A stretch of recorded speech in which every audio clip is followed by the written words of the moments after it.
When you have water damage, searching for the perfect specialist can be challenging, but the whole process will be simple if you know what questions to ask. Today's local water damage restoration expert will share some valuable tips on finding a professional that'll have you feeling confident in your choice and ready to move forward. I'm often asked, how do you choose an emergency water damage repair company in the Baltimore metro area?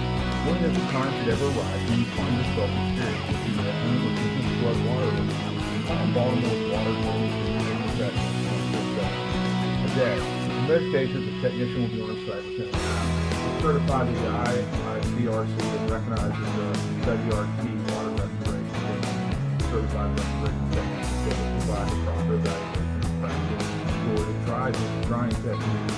Common water intrusions are plumbing issues, hot water, heaters, bursting pipes, taps, sinks, water machine overflows, construction defects, foundations, basement, sump pump failures, sanitary, sewer backup, tubes, and sewer backup.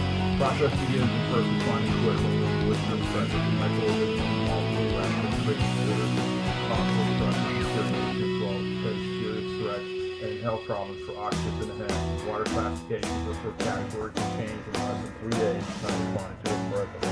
Water damage restoration includes extraction, water removal, truck mount, vacuum, submersible pumps, ride-ons, structural, drying, air movers, dehumidification, air filtration devices, antimicrobial, biocide, sanitizer, disinfectant, and sterilizer, moisture reuse, scale inspection, and monitoring. So, call Baltimore 24/7 restorationpros.com. We have clean water.